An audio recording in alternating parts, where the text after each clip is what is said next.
Difference between the user level and the kernel level threads. So the user level threads and the kernel. User level threads sa taas yun ha. Yung sa user level, tandaan yung user level sa taas. And the kernel is the process. User is the input. So user level threads are faster to create and manage. And also the kernel level thread naman, is the kernel threads are slower to create and manage. Faster and user, and the kernel is slower. And also, the implementation is spread memory at the user level. And operating system supports creation naman sa kernel threads. Support siya ng operating system. And user level threads generic and can run on any operating system. And that's ano lang siya. Maganda siya, gawa nga na makakarun sa any operating system. While the kernel level thread is specific to only the operating system na nag-run na ngayon sa inyong computer, sa inyong CPU.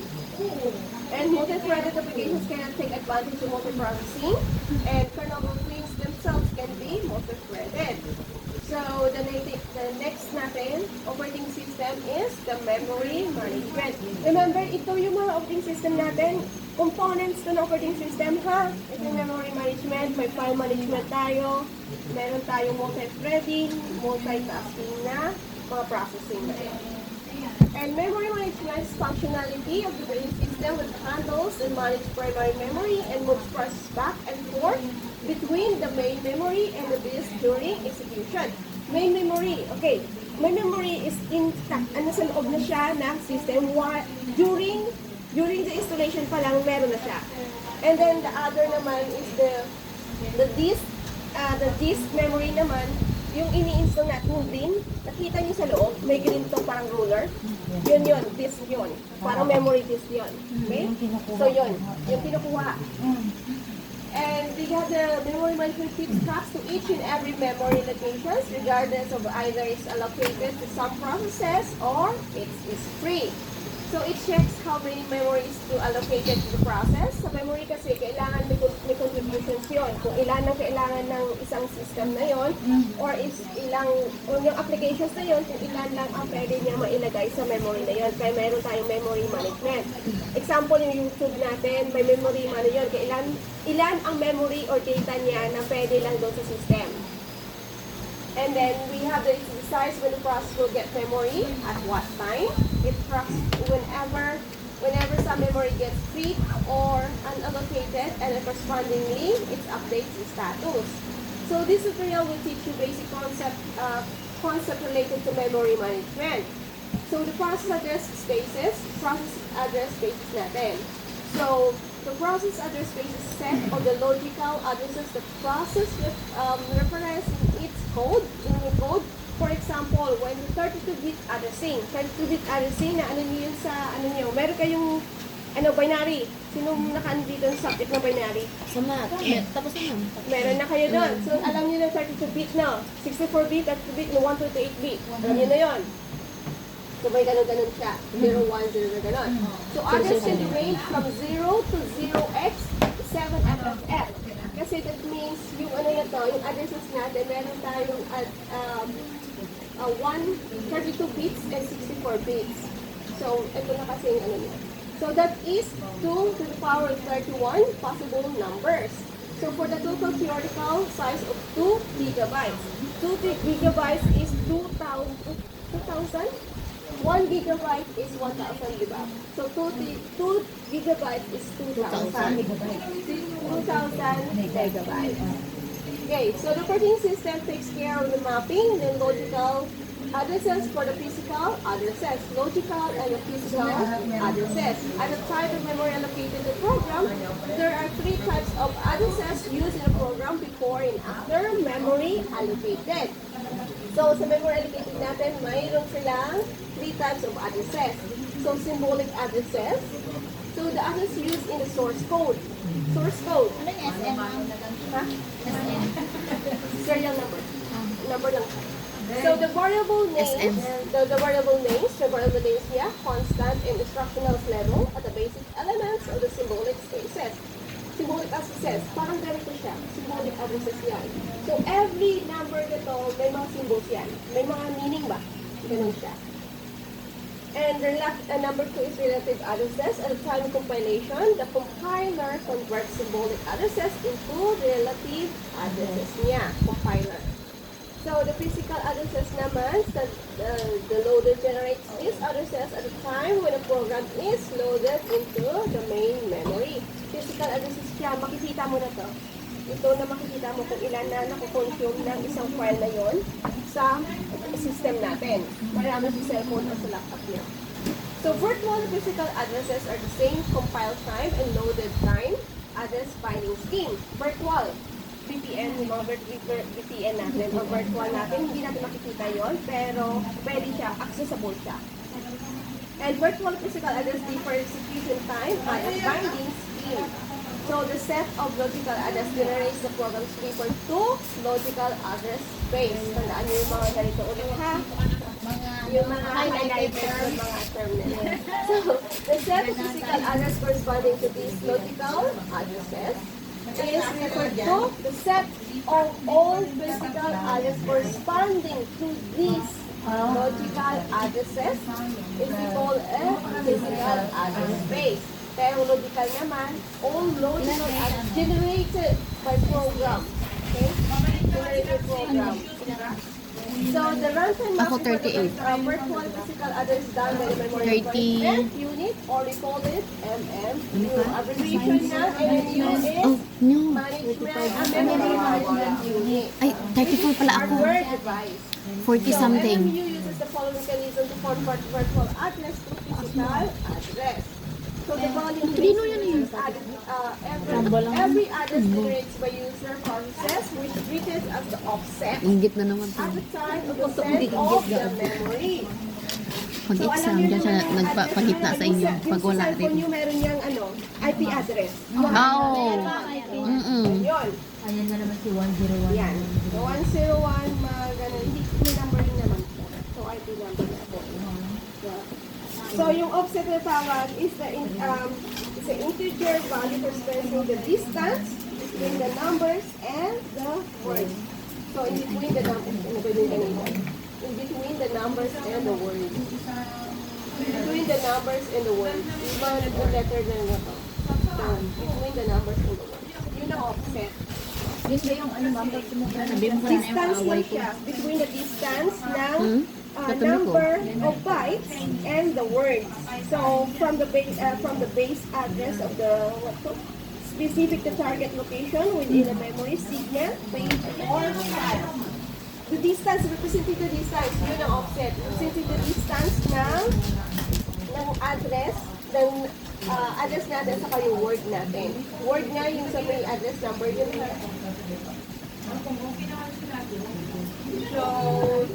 So the user, for example, if the base register natin, base register is 1, 2, 3, 4, 5, 6, 7, the value is 1,000, the base register value is 1,000, then the attempt of the user to use address location is 100. Will be dynamically relocated to locations of 10, 101001. Kasi in-add lang siya. 100. Okay? Nagets niya? I-add na lang siya. Yan o. Pag 100, i-add na dito, naging 1 yan. Kaya naging 101. Now, dynamically, to affect the user to use the address.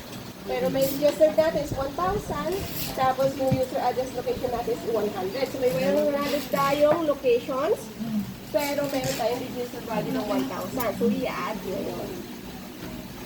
So, static and dynamic loading, the choice between the static loading is to make for the time the computer program to be developed. Ang static, fixed siya, and dynamic can be modified. No, they can be modified siya. So, dynamic loading is made when the time computer program being developed na siya. If you have loaded the program statically, then the time of compilation, the complete program will be compiled. Ipo-compile na yun. And linked without leaving any external program or the module dependency. So the linker combines the object program with the other necessary object modules into the absolute program will also include logical address.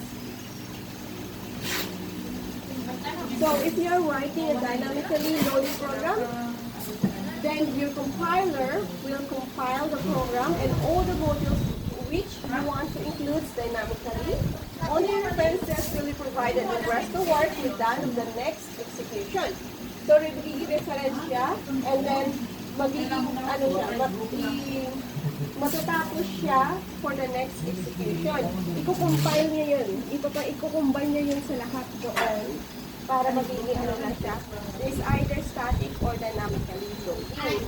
So, the time of the loading, the static loading or the fixed loading, the absolute program and data is loaded into memory in order to execution to start. Kailangan siya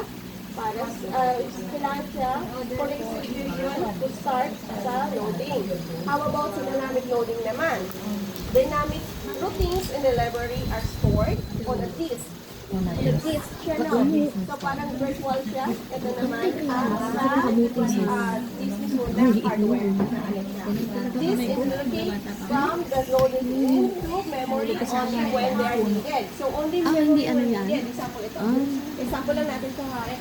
Kung may files na kailangan nyo, doon nyo lang siya kukunin. Kasi yung iba kasi wala na. Nasa virtual na sa loob. Ganun yung dynamic. Dynamic is can modify and static is already fixed or already inside the system. Okay, swapping. Ang swapping naman, the swapping mechanism, remember yung swapping nyo sa, sa third, sa long-term scheduling, long-term scheduling and short-term scheduling and middle-term scheduling. Sa, hindi, dito din yun. Dito, sa first yun lang yun. Swapping sa IM natin. Sa IN din, pero pala yun. Prelim pa lang. Yeah. Out of main memory or move to secondary storage disk. So swapping is mechanism to which parts can be swapped temporarily. And is naman swapping out of the main memory na sa system na and the secondary storage disk natin, that's memory available to the other processes. At the same later time, the system swaps up the process from the secondary storage to main memory. Bago pa kasi bago siya sa secondary storage natin, yung mga ganito natin, bago siya ma-transfer sa loob na system, which is the main memory. So, though performance is really affected by swapping process, but it helps to running multiple and big processes parallel. That's the reason is swapping is also known as a technique to Memory compaction. Technique siya for memory. Compaction. Katulad dito. So, may memory natin. Meron tayong may memory. Ito yun. So, meron tayong processes. Process 1, 2, 3. Tapos may input-output way tayo. And then, swap na yun to secondary. Pag okay na siya, babalik siya dito. Pag nag-swapping na sila, papalit lang ba? Ganun siya. So, P3, kasi yung P3, P4, nandito na siya. Ito-swap niya. PN, remember ang PN niya? Ano siya? Non-stop. Parang infinite. Infinite siya. Pwede mo siya mag-process 5, 6, 7, 8, 9, 10. Ganun siya. So, process niya, swap in. Ang process 1, swap in siya sa main memory. Ang process 3 naman, mag-swap in siya. Swap out siya sa secondary memory. Para nagpapalit-palitan sila, pero the same again. So, the total time taken to swapping process includes the time it takes to move the entire process to secondary disk and then to copy the process back to the memory, as well as the time the process takes to regain the memory. Ito yung processing computations niya. So, let us assume the user process's size is 2,048 KB. Kilobytes siya. 2 Kilobytes. 2 MB lang. 2 MB lang ba? Oo, 2 MB lang na. Iba pa lang Yes, 2 megabytes, MB. kilobytes. And then the standard hard disk where swapping will take place as the data transfer rate around 1 MB per second. So 1 MB, so 1,024 KB po siya. So every seconds yun per seconds yun. So the actual transfer of the 1,000 process to or from the memory will take us, ito, divide ko lang to. Remember, 2 MB, 1 MB per second. So, sumalit niya, 2 MB for 2 seconds siya. Kasi 1 second, pag nag 2 seconds ka, 2,000 pesos ka. Ganon siya. So, it's 200 milliseconds ang conversions niya ng 2 seconds. Hindi pala siya automatic na mag-run off din sa 3,000 yung 2,000. Hindi, kasi ang ano na natin, ang standard na, sorry, nakakataw 1,000. si ate. So, yung standard kasi na size ng ano natin is 1,024 kb per MB lang. So, kapag So now considering the outtime, so the outtime will equate to 400 milliseconds plus other overhead where the process competes to regain the memory. So kapag 400 millimeters siya, ilan ang ano natin, computation? 400 milliseconds, sorry. Milliseconds, ilan ang seconds natin? 4. 4. Kasi ito, ilan na lang? Ilan ang ating per seconds natin? 2,000. No. 204. Ay, 2,000. 4,000 something. 4,000 kasi, ita-times mo to sa 4. Okay. Okay. So, ita-times mo siya. Ay, ita-times mo pala sa 2, times mo sa 4. Okay? Times mo sa 4, times mo sa 2. Kasi 1 MB, 2 MB lang siya. Okay. Okay? So, ito kasi 4 MB na to. 4 MB. 400 milliseconds is 4 MB. Okay? Or 4 seconds. So, memory allocations and memory uses the two portions. The low memory produces and resize the memory. High memory is used to process to help the high memory. So, nasa obvious yun naman. High. So, operating system uses the following memory allocation mechanism. So, we have the memory allocation restrictions. We have the single partition. Single partition ang isahang pag-distribute sa kanila for allocations. And we have the multiple partitions allocations.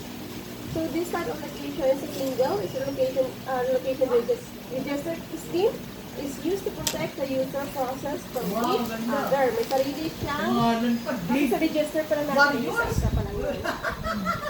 So, sa multiple naman, single ha, kasi naka-relate, ano sila sa na-register nilang data or processing sa loob. According to the allocation register nila. Allocations yun. And then multiple partition naman, sumaramihan na, main memory is divided into the number of fixed size partition. So, fixed size partition naman siya. So, kung ano yung katulad din sa lupa. So, meron kayong 1,000 sa'yo, 1,000 sa'yo. So, fix yun na partition yun. Wala yung masobra-sobra. Kasi single naman kasi ito yung allocation ng register mo. Kung ano yung register mo, yun na yun sa'yo. So, fragmentation naman, the process loaded the memory. The free memory space is broken into little pieces, fragment. So, meron siyang frame, sariling frame. Frame. Naalala yung frame? At tawag na frame, per segment, frame, segment. Parang isahang ganito na siya. So, may binary nyo. So, ito. Meron itong 1001, 1002, 1001, 1000, 1000. Meron siyang sariling block. Yun ang tawag na frame. Na. So, ito, isang frame. Ganun siya. No? So, it's present that allocated memory blocks considering the small size and memory blocks remains unused. So, this problem is known as the fragmentation. Ayun, black. Tandaan nyo lang, it happens sometimes that the process of the allocated memory. So, fragmentation is two types. We have the external. External fragmentation is the total memory space enough to satisfy the request to reside the process in it, but it's not contiguous, so it cannot be used. External. So may ano lang siya sa labas. Kasi yung internal, ano yun naman tawag na internal? Sa loob, no? So, it resides the process, the request, or to reside the process in it. So, internal naman is memory block, total memory space. External is the total memory space. And the internal fragmentation is the memory block assigned to process is bigger. Some portion of the memory is left unused, and as it cannot be used by another process. So, hindi siya, untouchable siya. It cannot be used by another process. Untouchable siya, ito kasi, it cannot be used din. Hindi siya makontinue. It's not continue.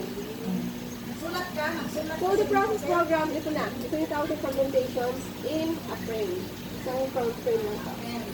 Shows of fermentations that cause waste in memory and compaction techniques can be used to create more free memory out of the fragmentation. Kasi once na fragmentation natin, ipa-fragment natin to before compaction na. Yung mga problem to. So may mga marumi o meron siyang ano sa loob doon, or may mga data doon na hindi na unnecessary na ba from unnecessary data or files na doon, ililinisin niya to. Ipa-fragment niya to. Halos na. Hindi daw sila kasali kasi hindi daw sila nag-practice. Sabi ko, 5 o 4 lang sila. 4 lang. lang sila. Eh sabi nila ayaw, hindi daw. Sabi nga Kasi ate, Sabi ni Ate Elaine, isasingit lang daw kami doon sa group. sisingin. Kinausap niya after tayo nag-usap. So one kasi magpa-practice naman doon sila sa one. Kaya nakakakita ako ng unawanin sila. Usapan niya kasi Kasi sabi ni tignan mo si Mami. Kapos. At saka si ate practice na nila. Sabi ko kahit sa likod lang sila. Oo. Kasi Ay, ayaw daw. Hindi na kasi bullshit ka. Di ko nakausap. Di ko nakausap na niya president. Ano kausap Ako na kasi yung president ko. Kasi kausapin naman yung president. Kausapin lang. Alam mo, sinabi na daw yan ni Ate sa kanila. Kausapin mo ulit. Di sa one. Pumunta kayo di sa one. Para maano nila. Sa one na. Analyze na yun. Bullshit ako. Hindi naman contest eh. Alam mo, hindi sila, wala silang Sabi pa nila. Sa June, sabi mo, sasali pa kayo sa... Hindi. Hindi kami sasali. Dapat na talaga panindigan kayo ha. Kaya nga, pag-aaral namin yun. Kasi mix sa usapan. Kasi librahan. Free. Sila kasi mag-free sila. Anytime, yung mga free sila. Wala pa kasi andon. isang klase. Kasi yung mga andon, mga bago yun, okay? Mga pang-umaga lang yan sila. Kami yung fully loaded. Mga 1.1 na tayo eh. Kaya hindi natin, kaya ako, ayaw ko rin kung ano yung gusto nyo, yun ang Hindi, ma'am. Nag-i-insist Nag-usap na namin. talaga yan. Mismo si Ma'am Maureen yung nagsabi sa amin na basta sa 1, 3, and 10% kami. Kaya, Okay. So, continue na tayo matatapos na. So, mag-ano na lang tayo, continue na natin to. Once na tayo matapos, continue na lang natin. Kung na kayo free ha, sabihin nyo na ako. So, fragmentation, makikita nyo kasi ang fragmentation sa totoo lang, makikita nyo to. Ang itsura nito, gumaganon siya. Gumaganon yung ano. Nagwi-wave or Yung nag-ano? Nagwi-wave siya. Nagwi-wave yung files. Ang Parang- malinis. Katulad yung pag sa printing. Yung sa printing, may Parang mga tsunami. broken. Oo. Makikita niyo yun. Kasi once na, sa video, maano niya. Gumaganon siya. Ang fermentation. Hindi gumaganon siya. Okay siya. That means cleanness yan. Gumaganon na naman siya. Parang, Para yung sa ospital. oh, yung line ng Alive. Yung, life pag namatay, nabuhay uli. Did you see? The memory after the compaction. The memory after compaction, since nalinis niya na yun, nalinis niya na yun. Kasi may ano doon. Nagiging okay na siya. Nagiging buo na siya dito. Saan napunta? Naging 50-50. Namatay talaga kasi na one line. Nabuhay lang uli. Easy na siya. So, ito yung external. Fermentations can be reduced to compaction or common memory contents to place all three memory together in one large block.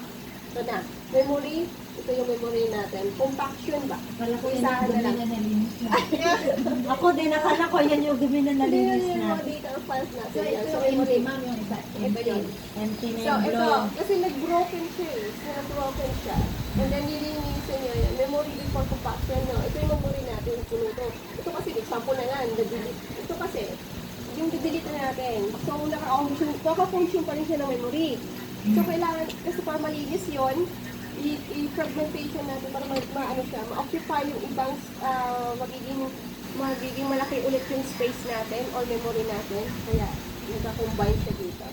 Sample memory contents Oh. place all three memory together in one large block. So, the mixed compaction feasible. Feasible is possible or pwede pa natin magamit yung location or could be dynamic. So, internal fermentation can be reduced effectively, assigning the smallest portion but large enough for the process. So, paging. Ang paging naman, hindi yung tawag na paging, yung page Paging. Paging is the numbering. Okay, numbering ng page natin. Okay, pages. Pages. Pages. Yan, paging. Medyo akala ko beep yung paging. Sira na paging na eh. Meron kasi word na maraming meaning. No, Hindi meron naman kasi word yung I dyan, meaning. ma'am, eh. Parang seesaw. Yung meron naman pages eh. Yun. Sewing, na sew, na So, sew, na yeah. nagtatanim. Ito kasi naman is painting. Painting ganito. One word lang siya, pero marami siyang meaning. So paging is a Ano siya, ma'am? computer One to many address. siya, ma'am. Nabilog siya sa one to many. Yan na na. Ako, bed. So a computer can address more memory than the amount physically installed on the system. So the extra memory is actually called the virtual memory. So extra memory is called the virtual memory. So meron tayong extra memory ba? So it's a section of the hard that sets up to emulate the computer or RAM. Anong RAM? Anong abbreviation? Random access memory. Random access memory. Ito yung hindi ma-access lang tayo. Hindi natin ito ma-edit. Hindi natin ma-modify. Ang ROM ang pwede. Override read siya. on Read only kasi. Read only memory and random access memory. So paging techniques plays an important role in implementing virtual memory. So paging's memory management technique is in which process address space is broken into blocks. So of the same size called pages. So size power of 2, power of 2, power of 2. Okay? Between 512 bytes and 8,132 bytes or 8 MB. So the size of process measured in the number of pages. It depends sa process measured natin. It depends to the number of pages. Now, so similarly, main memory is divided into small fixed size, like a physical. Fixed size is physical. Ang yung isa? Physical and isa. Ay, naano din ako. Nakalimutan na. Physical and meron dito.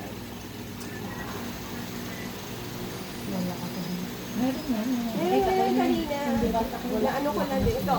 Physical and logical, sorry. Nawala ako. So, Physical and physical is nakikita mo, and logical is hindi mo nakita. Virtual lang siya, ha? Ang logical is a virtual, and physical is yung ano natin. Siya, hardware siya. Tangible. Okay, tangible. Yung ganon. So, similar, oh, sumakit ang dito. So, cold frames, ito, yung physical memory is called the frames. Frames. Yung ganon siya. Frames siya. Isang frame lang to. And the size of frames keep the same as that of the page to have optimum utilization of the main memory and to avoid external fragmentation. So the size of the frame is kept same as the page. So kung ano yung size dito, example, process 1 natin, no, may process 1 tayo sa 100 bytes siya. Yung second natin, may tigong 100 bytes. Ito nga yun, yung sinasabi na equally distributed. Walang lamangan. Executed. Yung kanina, sa ano nga yun? Nakuha niya to. Executed, sabi niya, multiple? Somewhere. Somewhere dito. Na kanina yun, no? Yung sabi ko kanina. So, equally distributed sila yung sabi ko rin sa lupa. Ito sa yung portion na kailangan mag-fix kayo. So, sa page natin, may page tayo dito. Page 0 to 7, ang page N is infinite. So, it depends on you. So, sa page 1 natin, it converts, ang page 1 natin, ito yung process na. Ang page 1 natin, so pag sa main memory siya, Process P, page 1. maasikaso. Process P, page 0. So, page 0 sa first bytes niya, sa page 0, so sa F2. So, nasa process F2 siya. So, secondary niyan, buo yan. Walang ano yan. Parang dito na lang sila. Mag-equally. Equal sa secondary memory. So, hindi, as needed naman na kasi, ang sa secondary, no? As needed lang to. As needed. Kapag hindi natin needed, okay lang.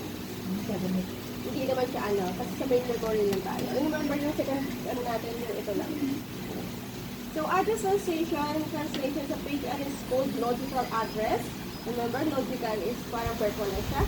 It represents the page number and the offset. The offset is, ano yung sabi ko yung offset is, ano ba yun? So, nawala rin ako. So, it's representing the distance between the number, bytes, and the word.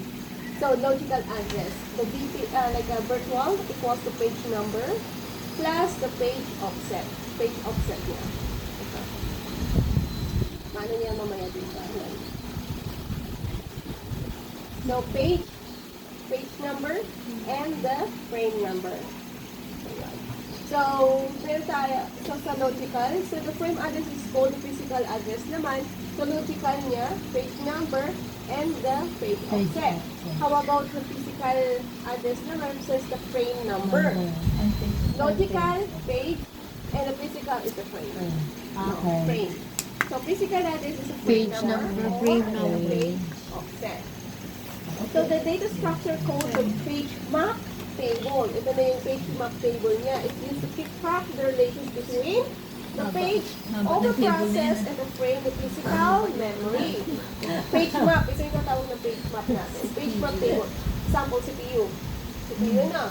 So, i-divert niya yun. So, may page number yun. Kunin niya yung page number, ilalagay niya dito. So, sa offset niya. So, offset na to is the in between, kung ano yung size niya ba? Kung ano yung size ito. Page number, kapila dito. Page number 6, ang ano niya, is offset niya, ano yung number niya dito, is F, ang ganun. So, ang frame niya naman, yung frame number niya, dito niya ilalagay yung frame number and the offset number. So, the main memory is operating system, meron tayong F1, F0, F1, F2.